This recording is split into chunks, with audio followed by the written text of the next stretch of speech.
come on in here because we are back to talk about Love is Blind. Y'all know I'm bringing up the rear in this Netflix season 10 season. I'm bringing up the rear. I know y'all are way down the line.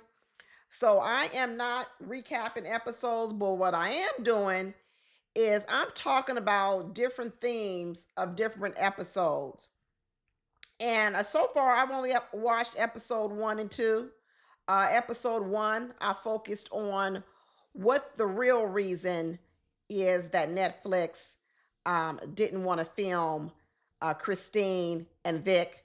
And I explained over there on that video that I don't believe it's what everybody else has been saying. I've been looking at the Instagrams of Christine and Vic, and let me tell you, their lives seem completely separate. Completely separate. I don't know. I know Christine is doing a whole lot of girls' trips. Because I don't know one married woman that in year one you do that many girls trip without your new husband. Ain't you done enough girls trips when you were single? On your first year of marriage, you trying to be booed up. You trying to spend the holidays with your husband, the birthdays with your husband, anniversaries, everything. But Christine she all over the place without her man. But anyway, hey, that was what I did on my first video. Y'all go back and watch it. Y'all go back and watch it.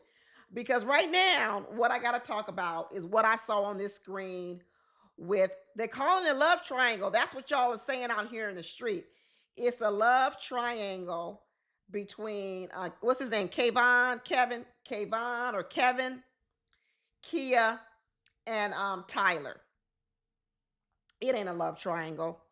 It is Kevin's worst nightmare. It is Kevin's worst nightmare. But this is what I'm going to say to everybody out there who is on Tyler's side. Like I said, I don't know what's going to happen in the next couple of episodes. I'm only on episode 2, but I'm going to say this.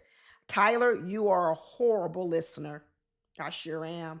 That's what I'm going to say to you, girl. You're a horrible listener. And in the end, Tyler quit before she even got fired. Tyler walked out on Kevin even before he fired her. And Kevin was sitting there saying, wait a minute. At the end, he was saying, wait a minute, I ain't even made a choice. And Tyler said, that's okay. I'm making the choice for you. Because if it is not clear that I'm the one for you, I don't want to be in no competition with no woman. Pride and ego. I tell you, it's the downfall of all men and women, pride and ego. And it all became because Tyler was walking around with her chest out, talking about how she was number one, and she was basically telling Keya that she was the side bitch to her man. Girl, what?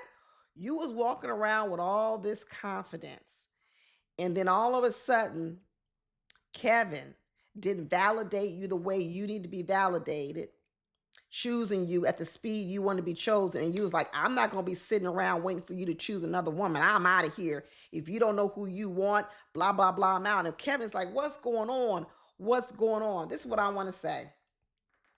This is what I want to say when I said Tyler is a horrible communicator. Any of y'all ever read that book? Stephen, what's his name? Stephen Covey's the highly successful traits of a good communicator, a good listener. Hold on a second. Let me look it up. Let me look it up. Let me look it up. Let me look it up. Let me look it up, people. What's going on here? Let me go. Let me look it up real quick. Okay.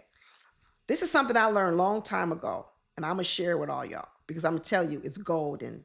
It's very, very golden. When you are in a conversation with a person, you need to seek first to understand. Hear me one more time.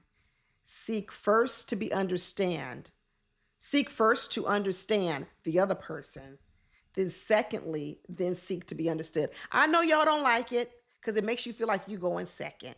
It makes it feel like, well, why I gotta understand them? Why can't they understand me? We're gonna get there. They gonna understand you too. It's not a matter of are you ever gonna get to the part where you get to express yourself and making sure that they understand you. You're gonna get there. What we are talking about in what should you do first? Because when you understand another person, their motivations, where they're coming through, it actually makes you more effective.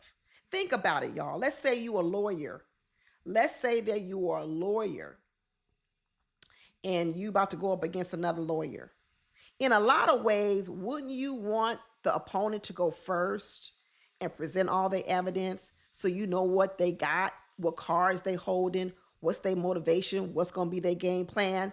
Then when it's your turn, you will know where they're coming from. That's the purpose of what I'm talking about. You see, even in football and sports, okay, there's football game. They flip a coin, right? Who's going to receive the ball first? Who's going to be on defense first? Who's going to be on offense first? You would think that if you won the coin toss, you would always want to be on offense. But no, no, no, no, no. Not always.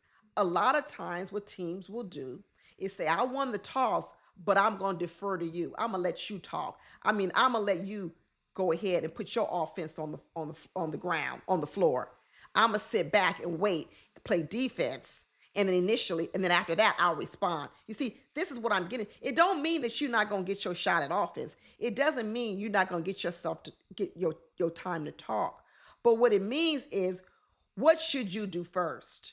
What will make the conversation, the communication more effective? And I'm going to tell you, hands down, it's seeking first to understand another person, no matter how foolish it may be, no matter how crazy you may think it is going to be. You need to understand their motivations, where they're coming from, because then it will change the way that you react. Stephen Covey says it's one of the 7 habits of highly effective people. It emphasizes that effective communication requires listening with the intent to truly comprehend another perspective before trying to explain your own. Before you get so deep in your own feelings, try to figure out what's going on with someone else's feelings. Because this principle of seeking first to understand, it builds trust because a person believes you're listening to them. It helps resolve conflict because it actually helps you get to the root cause sooner. And it shifts away from selfish communication, listening to reply with empathy and listening. It does not mean you've got to give up what you want. It does not mean you've got to accept completely another person's point of view or another person's emotional state. It doesn't mean any of that. But that's what a lot of people think when you tell them, why don't you listen first? And let me tell you, while Tyler, I'm going to go back, when I knew she was a horrible listener, because there was a moment when she was finally getting to see what Kevan is all about, the problem he was having, why he is the way he is, why he is, as people are out here calling him, wishy-washy. And where, Lord have mercy, this is my husband out here with a blowing machine. Hold on, y'all. Hold on, y'all. Okay, y'all just gonna have to sit through this noise if you hear it in the background, because I don't know what to tell you. My husband out there blowing leaves, and we having some family over tomorrow, and he trying to get the patio ready. So I'm gonna let him do his thing. I really am gonna let him do. See, highly effective communication. I'm figuring out what he's trying to do, and in the end, I don't want to be out there blowing them leaves afterwards. So I'm like, keep doing your thing. My audience gonna just have to live through all this background noise. Of it's getting loud, y'all. I ain't gonna lie, it's getting loud. But anyway, let me go back to Tyler. This is when I knew she wasn't a good listener.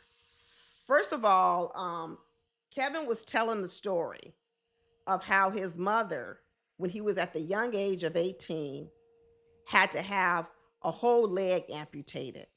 And basically, what he said was, I had to become a caregiver to my mother. At 18 years old, he went from being still a child in a lot of ways to having to become a caregiver. That changes you, y'all. That changes you. What it changes you when you have to become a caretaker to someone who is disabled, it takes you away from being a child in which your mother would care for you, and which your mother would be more worried about things about you, accommodating you, pleasing you as a child, because your mother's still caring for you, to all of a sudden now, you've got to give up. You've got to give up what's best for you, what's important for you, and you've got to focus on caring for that mother. I believe, like he said, it changed the dynamics in the house, and it changed Kevan. Now, you all want to know what that has to do with now? Because I think it was in that moment, in that time of Kevan's life, that he became a people pleaser. He had to. He had to start worrying about pleasing his mother, taking care of his mother. He had to put a lot of his needs, his wants, his desires on the back burner because his mother was disabled. She needed him. He don't mention no man around. He don't even hardly mention too many siblings around. He mentions himself. Now, I don't know what that means. I don't know if he didn't have no siblings and the weight was all on himself. I don't know, but he talked about it. Now, this is where I knew, like I said, Tyler was a poor listener. Because in the beginning of the story, I'm going to go through the story. I took a few notes. He said, my mother had a, my mother had, hold on a second. Hold on a second. What did he say? He said, oh, this is how he started off. He said, my mom almost died when I was 18 years old. And instead of letting him continue with the story, Tyler immediately jumped in and said, can I ask why? Well, no, you don't need to ask why. Give the man a chance to talk and tell his story. And at the end of the story, if you have any questions, you can raise your hand. But to cut a person off in the middle of telling this type of story to interject other questions was irritating the hell to me. But anyway, he says, my mom almost died at 18 years old. Can I ask why? Okay, I'm going to get to it, Tyler. I'm going to get to it. Then he said, well, it really changed the dynamic of my life. And then he said, he started telling the story of how it just happened that he had come home because he had been bad at school and he was suspended for school. And I came home and I found my mother. And what does Tyler do? She interrupts the story and she says, well, why was you suspended? What the? Shut up. Listen to the story. Maybe you can understand now what's going on how this man became the man he is. So he says, oh, well, I was doing some things, but if I hadn't come home, the doctors tell me that my mother probably could have died. So in a lot of ways, it's good that I was suspended. It was God's time in a lot of ways that I got suspended and made it home to find my mother stretched out on the floor because I was able to call 111 and she was there to be saved. But the point I'm making is Tyler's really, really concerned about herself, her own feelings, her own needs. And what it makes her do is interrupt the emotional process of other people. So, in the end of this whole little episode that I watched, she ended up walking out of him. She ended up getting upset, calling him wishy washy because she felt he was about to choose the other lady, Keya, whatever her name is. And at the end, Kevan is sitting on there saying, I didn't even choose nobody.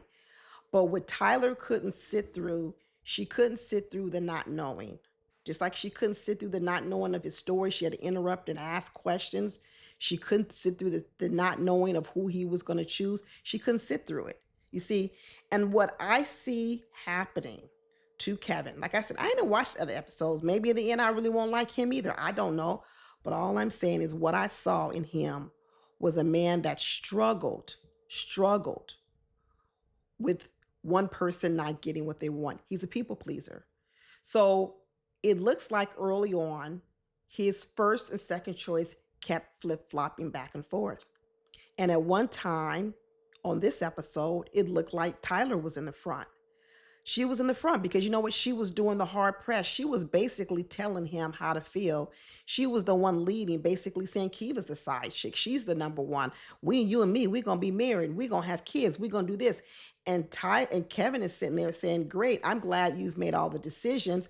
And I'm just going to do what you say in order to please you because you seem really happy. So whatever you say, Tyler, I'm going to say yes to it because I'm a people pleaser and I want you to be happy.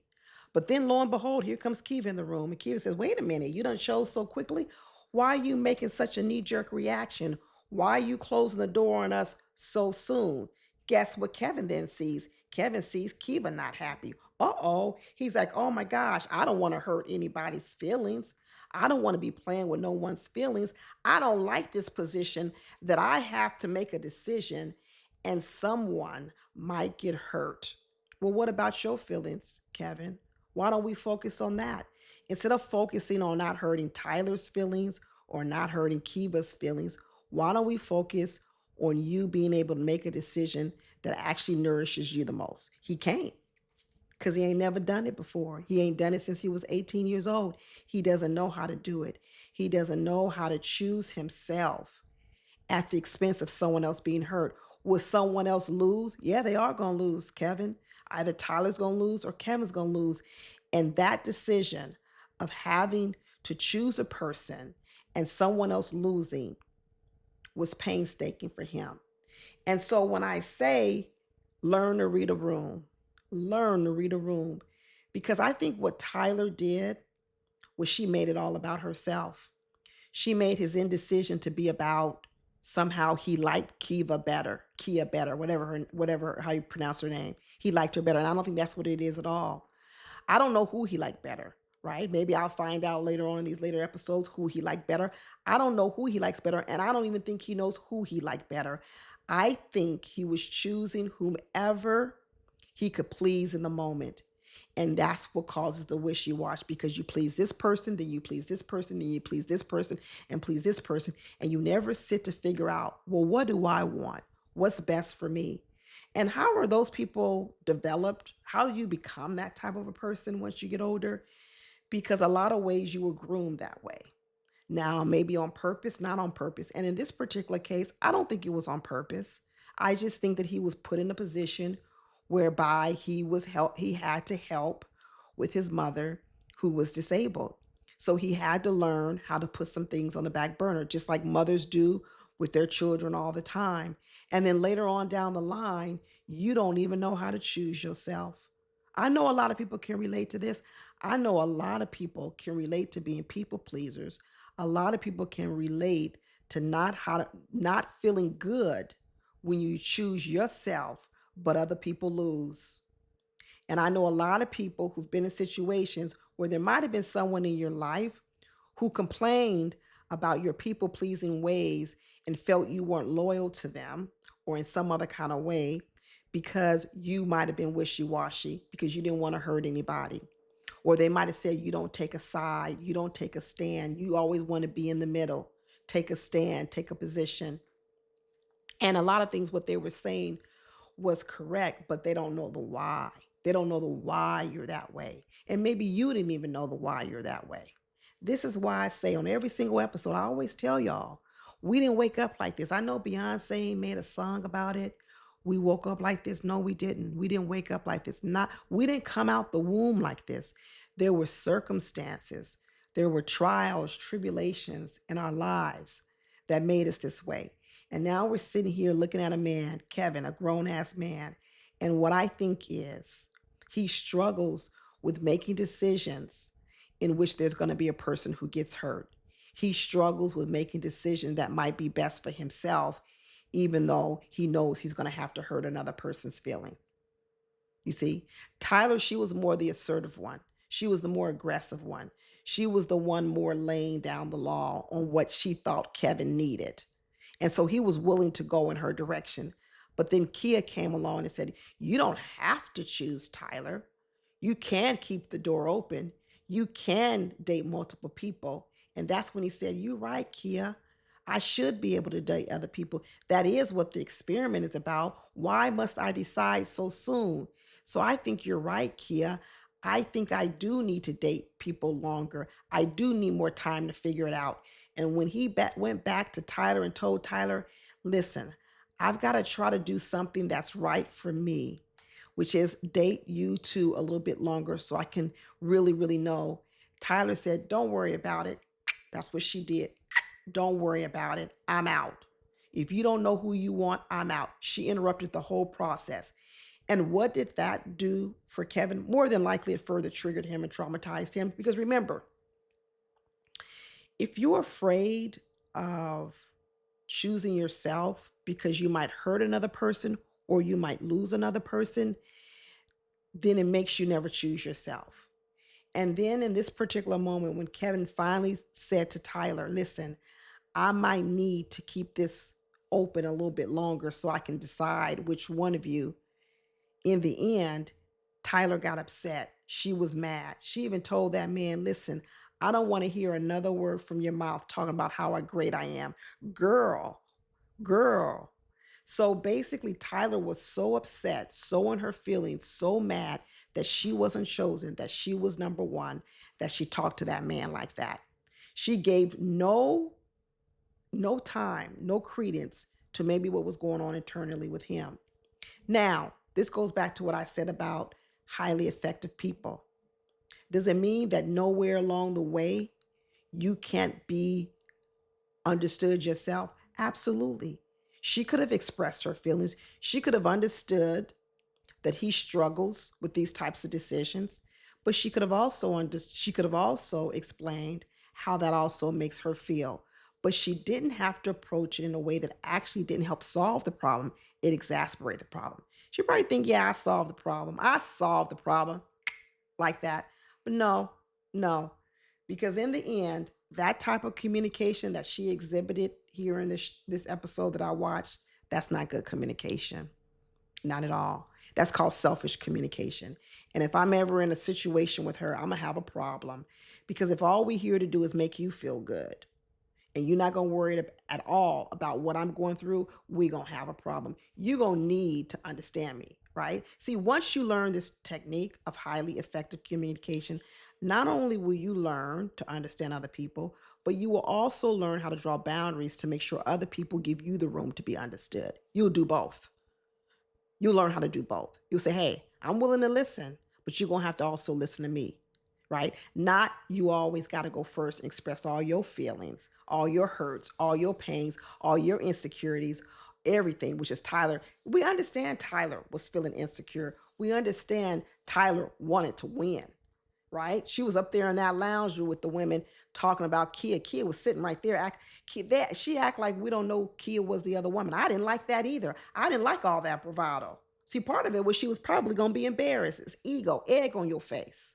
She was probably embarrassed to go back. I got to watch episode 3. She probably embarrassed going back to that lounge now because just the other episode, she was talking all this stuff.